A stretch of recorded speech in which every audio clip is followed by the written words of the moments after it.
मेरी ज़िंदगी में pretty much all of my adult life freedom की बहुत ज़्यादा वैल्यू रही है because कुछ चीज़ें पेरेंट्स ने नहीं करने दी, पढ़ाई जो मैं करना चाहती थी वो नहीं करने दी क्योंकि अम्मी को शौक़ था कि छोटी उम्र में शादी हो जाए, या फिर बाद में कल्चरल ऑप्रेशन, मैरिज का ऑप्रेशन और वो सारा कुछ। तो मेरी शुरू की ज़िंदगी was basically just figuring out how to get over oppression। और इस स्टेज में एक्चुअली मुझे इवन ये लगता था कि God is also an oppressor.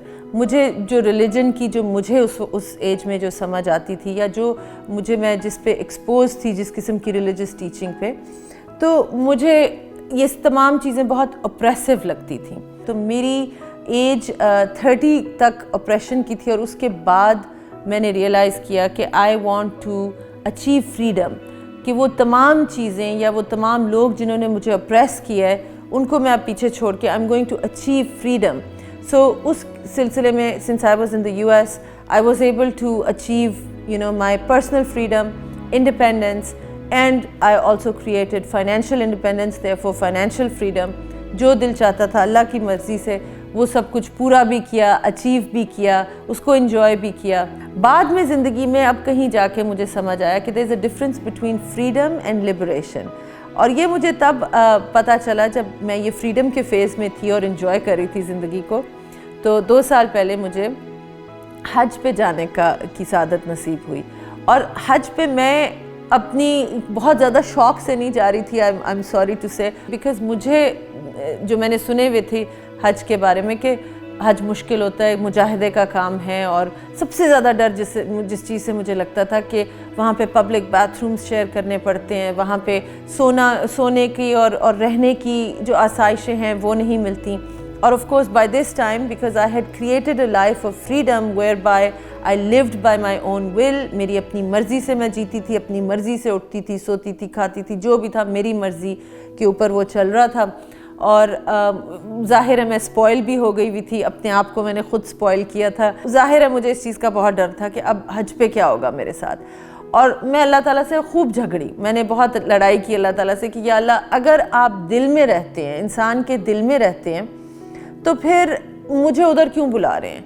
आप तो दिल में रहते हैं, तो फिर हज का क्या मीनिंग है, इसका कोई स्पिरिचुअल बेनिफिट क्या है? और जैसा कि हम सब लोग जानते हैं कि हज हर एक के लिए अपना पर्सनल मीनिंग रखता है। तो अल्लाह ताला से जो चीज़ आप मांगें वो देता है। अल्लाह ताला ने बड़ा करम किया कि हज के दौरान मुझे फिर ये क्वेश्चन उस रोज़ मिला, इसका जवाब, जब मैं मुज़दलिफ़ा में थी।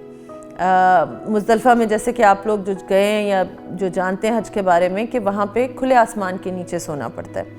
तो मेरे साथ जो हज के कंपेनियंस थे वो बहुत मेरे लिए फ़िक्रमंद थे, अपने लिए फ़िक्रमंद नहीं थी, क्योंकि उन्होंने देख लिया था कि ये बहुत फिनिकी है, इसका बहुत नखरा है, ये बहुत कंफर्ट की आदी है, तो पता नहीं ये क्या करेगी।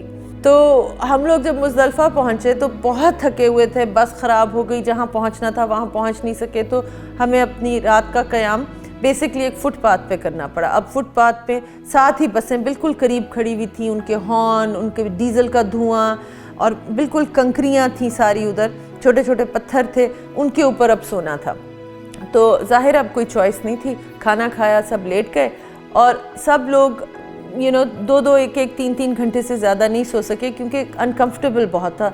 और वाहिद बंदा जो एक्चुअली बहुत आराम से सोया और बेहोश सोया और सुबह उसको झंझोड़ के उठाना पड़ा फजर की नमाज पे, वो मैं थी। तो जब मैं जागी, जिस मोमेंट पे मैं जागी, उसी मोमेंट पे मुझे अपना ये जवाब मौसूल हो गया कि इस मोमेंट में मैं जब इधर फुटपाथ पे कंकरियों के ऊपर सोई हूँ, तो इसका मतलब है कि वो तमाम चीज़ें जो इस मोमेंट में मुझे चाहिए हैं, they are all being provided. Air to breathe, water to drink, food to eat, a bathroom to use even if it's a public bathroom, and then this beautiful sleep। शायद इससे अच्छी नींद मुझे कहीं नहीं आई थी कि सब कुछ तो उसने प्रोवाइड कर दिया। तो फिर मुझे समझ आई कि वो चीज़ें जिनको मैं अपनी अब सक्सेस कहती थी, वो अचीवमेंट्स जो मैंने मुझे लगता था मैंने अचीव किए हैं, वो actually they were holding me captive.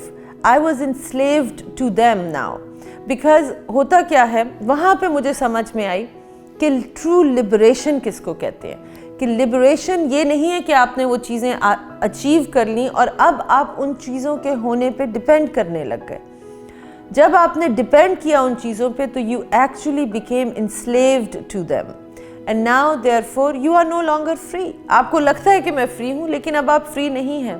تو یہ میں نے اس وقت مجھے یہ بات سمجھ میں آئی کہ جن چیزوں کو ہم کئی دفعہ ڈیفائن کرتے ہیں اور ان کے حصول کو یا ان کی اچیو ہو جانے کو ہم سکسیس سمجھتے ہیں اور ہم اپنی زندگی میں بہت سیکریفائسز دیتے ہیں, ہمارا جینا حرام ہو جاتا ہے ان کی اچیومنٹ کے لیے, اور جب ہم ان کو حاصل کر لیں تب بھی ان کے کھو جانے کا ڈر ہمارے اندر اتنا زیادہ ہوتا ہے کہ وہ ہمارے اندر تکلیف کریٹ کرتا ہے.